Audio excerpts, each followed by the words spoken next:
The wind howled like a living thing tearing at her thin shawl as she stumbled through the whiteout. She could barely see the porch steps ahead, let alone the man waiting with a shotgun trembling in his frostbitten hands. "Don't come any closer," he shouted, voice raw from grief and cold. But she didn't stop. She couldn't. Not when she saw the tiny, shivering faces peeking out from behind his legs. Two children barefoot on the splintered floor, their faces hollow with hunger. She dropped to her knees in the snow arms, stretched out as if offering her very soul to a man who had forgotten how to hope. "I'm not here to take anything," she cried through the storm. "I came to give you everything I have." The shotgun barrel lowered an inch. The children's eyes widened. And somewhere behind them in that broken, bitter house, a new chapter of their lives was quietly waiting to be written. Subscribe now because tomorrow's story will haunt you even deeper. You'll need it. But before that, let me take you to the day it all began. Dust rolled down the main street of Clearwater like smoke from a dying fire. The town was little more than a scattering of weather-beaten buildings and a church steeple that pointed accusingly at the heavens. Horses kicked up plumes of dirt with every sluggish step, and the heat of late autumn clung to everything like a fever that wouldn't break. She walked alone as always. Clara's boots scuffed softly against the cracked boardwalk, the hem of her plain brown dress swishing around her ankles. She kept her head-low bonnet pulled tight around her face, trying and failing to disappear into the background. No one greeted her. No one smiled. They never did. The whispers were like smoke, too seeping through every crack in the dusty silence. "That's her, the one who answered a husbanded and got left before the wedding. I heard she's cursed, brings bad luck wherever she goes. Saw that limp she's got, looks like she's dragging death behind her." Clara clenched her hands inside her worn gloves and pressed on, feeling every gaze like a thorn against her skin. The limp was real. She had fallen from a horse years ago, back when she still had something resembling a life, a family, a future. The injury never quite healed, and now she walked with a slight drag to her right foot, as if the earth itself was reluctant to let her go. But the limp wasn't the worst of it. The worst was the silence. Born nearly deaf after a fever as a child, Clara lived in a world muffled and muted, where conversations slipped away before she could catch them, where laughter and love were sounds she remembered more than experienced. People didn't understand, and what they didn't understand they feared, or worse, pitied. She hated the pity most of all. The post office was her first stop, as it was every Wednesday. The same old hope bloomed painfully in her chest as she stepped inside, the hope that maybe this time there would be a letter. Maybe this time her mail order application would be answered. Maybe there was a man somewhere who didn't mind a broken woman. But the box was empty as always. The postmaster didn't even look up from his newspaper. Clara's throat tightened. She swallowed hard and turned to leave, but a small scrap of conversation floated to her, barely audible, but enough. "Blizzard's coming early this year. Up north, they say it's already started." Her heart skipped.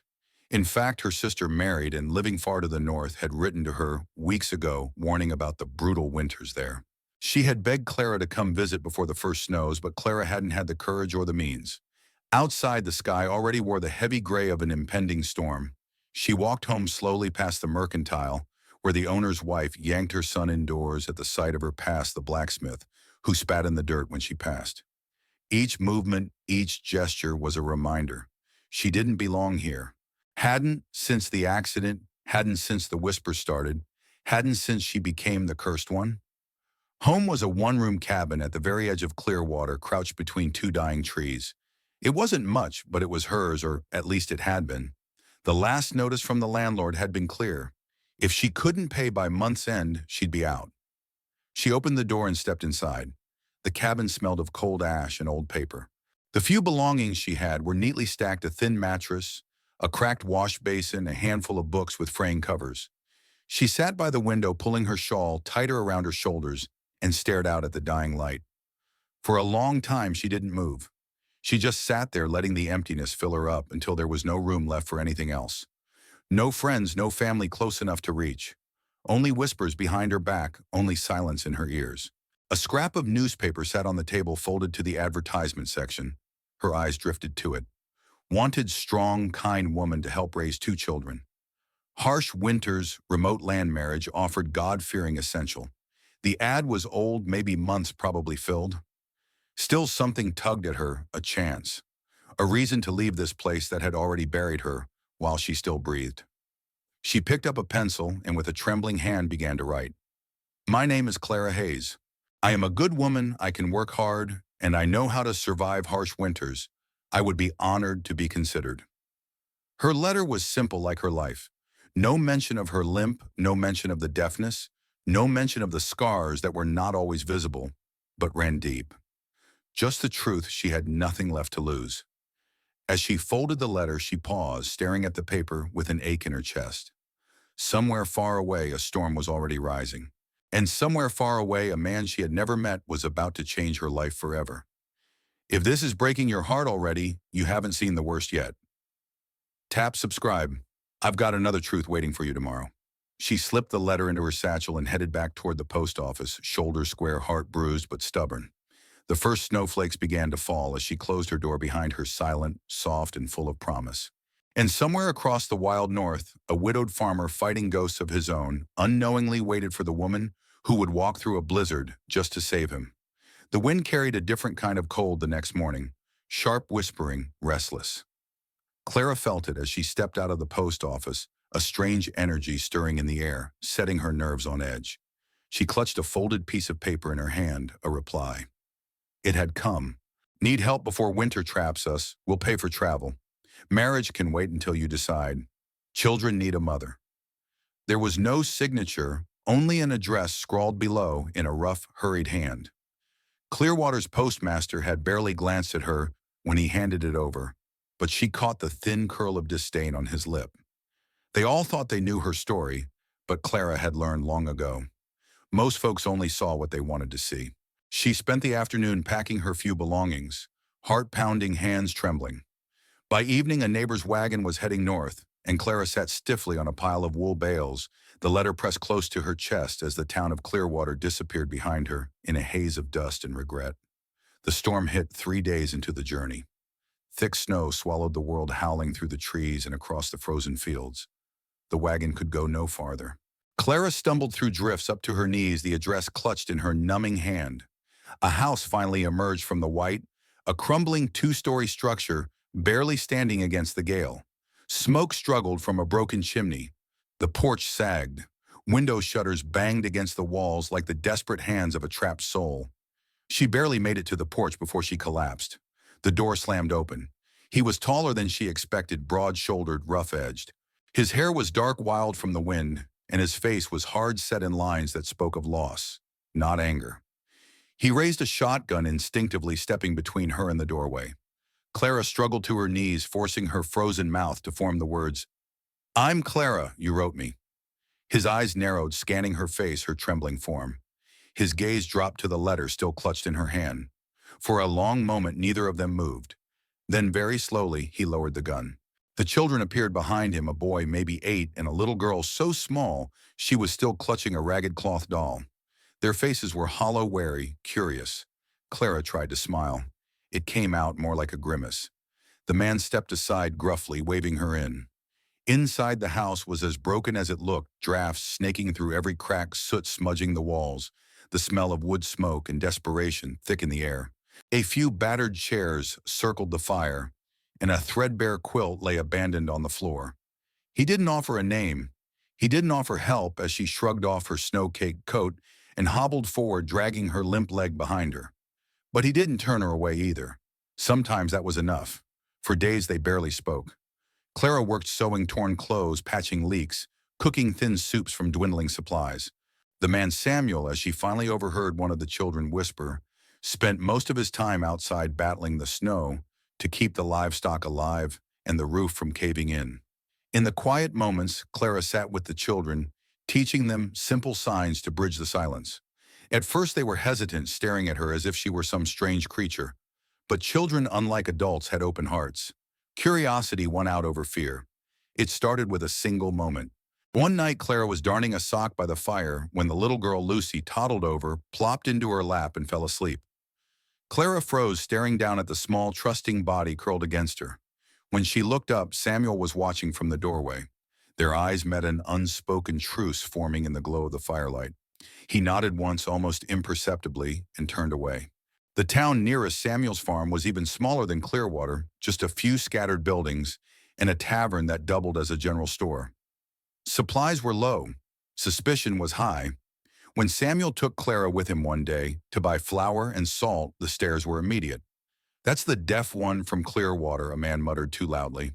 "Figures Sam would bring in someone broken." "Matches his luck," another sneered. Clara kept her chin up, refusing to shrink. She didn't need their approval. She wasn't here for them. Samuel said nothing, but his hand, rough and calloused, brushed lightly against her elbow as they passed through the store. It wasn't affection exactly, more like assurance, a silent promise that for now she was safe. As they loaded the supplies into the wagon, Clara caught sight of a man watching from across the street, tall, lean, with a predatory gleam in his eye. Not a stranger to violence, she thought instinctively. Trouble. Samuel must have seen her stiffen because he muttered under his breath, "Stay close." Something about the way he said it made her heart thud against her ribs. There were dangers out here far worse than a blizzard. What if someone saw you for who you are, not what you carry? Subscribe. One day that story might be yours too. The days grew shorter, the cold bit harder. Yet inside the battered walls of Samuel's house, something was shifting. Small things: a second spoon set out for her at meals, a rough scarf left on her chair hand, knitted with clumsy stitches. A moment when Samuel caught her stumbling on the icy steps and instinctively caught her, his hands firm, his eyes startled, as if he hadn't realized he could still feel something. Tension hung between them, not sharp, not painful, but heavy with possibilities. Some nights when the children were asleep, they sat by the fire sharing the kind of silence that felt fuller than any conversation. Clara would sew or mend, and Samuel would carve small toys from scraps of wood. Tiny horses, crude little sleds. He never asked about her limp. He never asked about the hearing loss. He treated her like she was simply herself. And in that quiet, broken house beneath the howl of the endless storm, Clara dared to imagine that maybe she wasn't cursed after all. Maybe she was exactly where she was meant to be.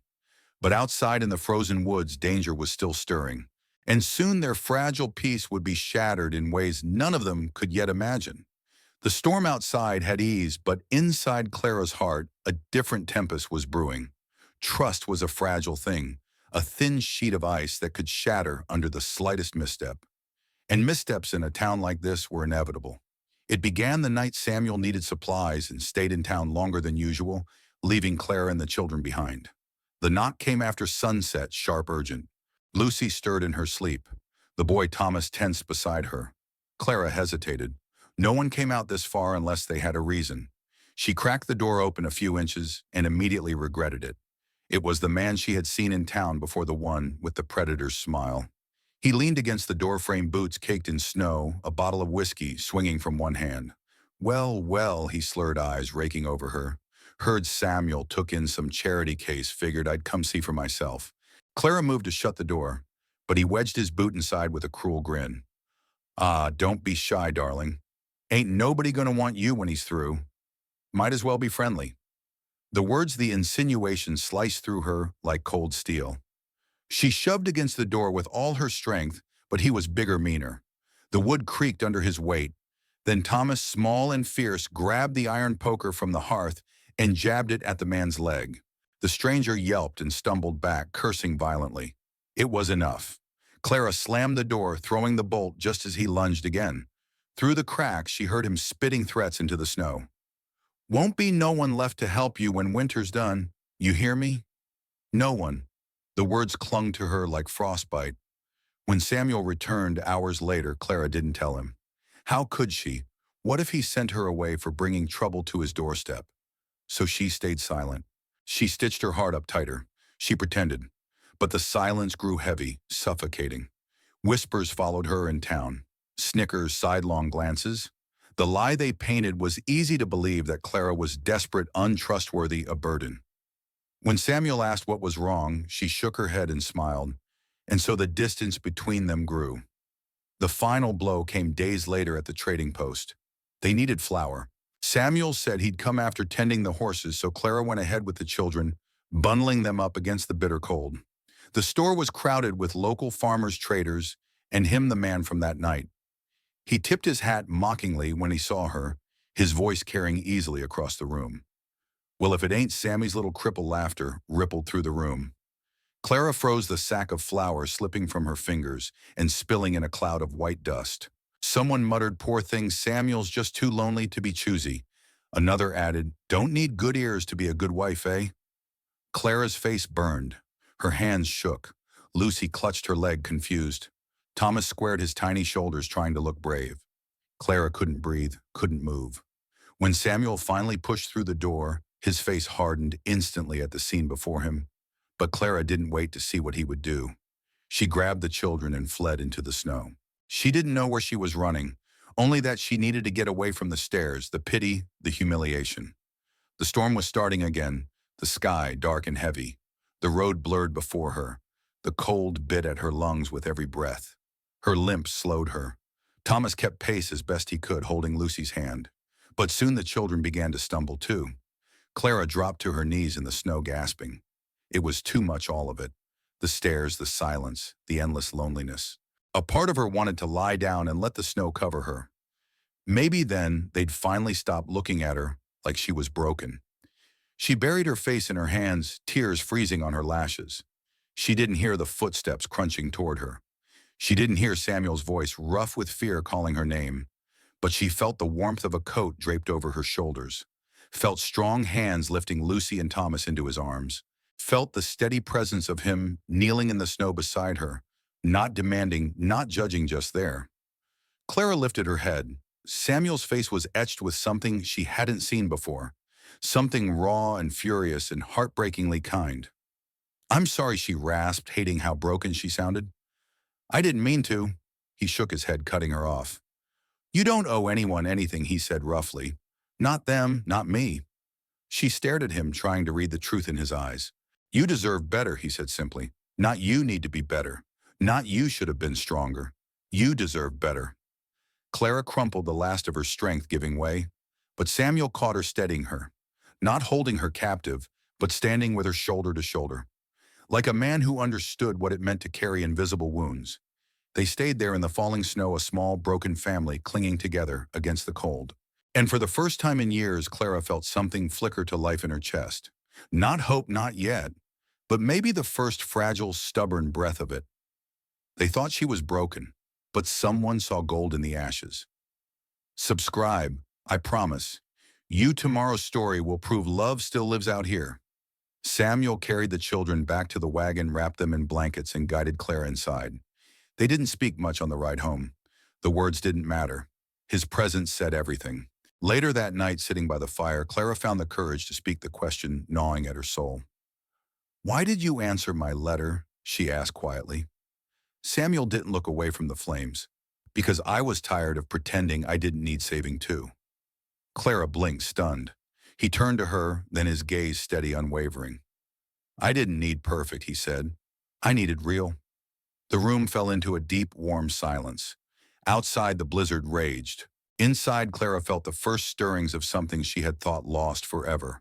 Belonging. Maybe not a fairy tale. Maybe not the perfect life she once dreamed of, but something better. Something true. The storm lasted for 3 more days. 3 days of huddling close, rationing food, stoking the fire, until the last log burned to embers. 3 days of quiet looks, of children's laughter peeking through the cracks of a battered house. 3 days of a slow, stubborn kind of healing. When the sun finally broke through the clouds, everything had changed. Samuel found her by the broken fence that morning, hammering nails with clumsy, determined strokes. "You're supposed to rest," he said gruffly. Clara glanced over her shoulder, breath frosting in the cold air. Tired of resting. He didn't smile, but the corners of his mouth twitched. Without a word, he grabbed another hammer and began working. Beside her, the fence wasn't just wood and nails. It was a defiance, a reclamation. Against the cold, against judgment, against all the voices that had said you're not enough. Together they rebuilt it, post by post. When the last board was nailed, Samuel leaned on the fence and looked at her. "We could make something here," he said simply. Clara wiped sweat and sawdust from her brow, heart pounding. She hadn't realized how badly she wanted that. A place that was hers. A place where she wasn't a burden. Where she was needed. A home. Spring crept over the land in slow, tentative steps. The snow melted into rivers that fed the earth, and with it Samuel and Clara began to build something more. They planted a garden, patched the roof, mended the barn, where an old mare was heavy with foal. Every day Clara found herself moving a little easier, smiling a little more. Every day she felt the fire inside her, long dormant, begin to flicker and grow. But not everyone was willing to let the past die quietly. It happened on a warm afternoon. Just as the first blossoms unfurled on the apple tree behind the house, the sheriff came. He rode up with a grim face, flanked by two deputies, dust rising from their horses' hooves. Samuel stepped onto the porch, shotgun cradled loosely in his arms, not in threat but in warning. Clara stood behind him, Lucy clinging to her skirts, Thomas tense at her side. The sheriff spat into the dirt and tipped his hat. "We had a complaint." Samuel's voice was low and flat. "About what?" The sheriff shrugged, feigning indifference. "About a woman with no right to be here. About stolen charity." His eyes flicked to Clara, cold and calculating. "You know the laws, Sam. Mail-order brides ain't supposed to come out without proper papers. No marriage license, no rights." Clara felt the blood drain from her face. Papers. She had the letter, but not a license. She had been too desperate, too broken to think of legalities. And now that mistake could tear everything apart. Samuel's hand flexed on the shotgun. "She's not a thief. Law says she is." The sheriff's smile was thin. "And the children ain't hers either. Could get real messy if folks started talking." Clara's chest tightened until she could barely breathe. She had known this happiness was too fragile to last. She had known it. Tears pricked her eyes, but she blinked them. Away. She wouldn't run this time. Not from this. Samuel stepped forward, voice steady as bedrock. "Then we'll fix it." The sheriff raised an eyebrow. "You proposing Samuel turn?" met Clara's eyes. Not a grand gesture, not a desperate plea, just a steady, honest question in his gaze. "Will you stand with me?" Clara nodded, her throat too tight to speak. Samuel faced the sheriff again. "Get the papers. We'll sign them." The sheriff sneered but swung his horse around. "Don't take too long. Folks are watching." When the lawman rode off, Samuel turned to Clara. "I'm not doing this to save face," he said, voice rough. "I'm doing it because I want you here with me. Them kids, too." Clara swallowed hard. "I know," she whispered, and she did. In his quiet, stubborn way, Samuel had always been choosing her. Not because she was perfect, but because she was herself. Tension peak. Insert "you've come this far with her." You felt that, didn't you? Subscribe. I want you to meet someone else tomorrow. Someone just as forgotten.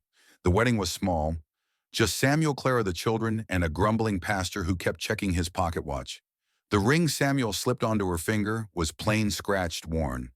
But it was more precious than any gold band Clara had ever dreamed of as a girl. It meant something real. When he kissed her, it wasn't tentative. It wasn't fiery. It was home. But life doesn't smooth out overnight. Trouble still simmered in town. Old grudges, small minds, whispers that Clara had bewitched Samuel, that she was using him. Clara heard them sharp as stones thrown at her back. And still she stayed, because this time she had a place, a family, and because Samuel stood beside her, unshakable as the mountains. They worked the land through blistering summers and brutal winters. Samuel taught Thomas how to drive nails and mend fences. Clara taught Lucy how to plant seeds and tie ribbons in her hair. And at night, when the world went quiet, Samuel and Clara sat by the fire. The kind of silence between them that only people who had bled and survived together could share. The final challenge came not from outside, but within. One night, long after the children had gone to bed, Clara found Samuel sitting alone, shoulders slumped, a bottle of whiskey unopened at his side. The letter lay in his lap, the one he had written to her so long ago. "I didn't write it right," he said without looking up. His voice was rough, torn. "Didn't tell you everything."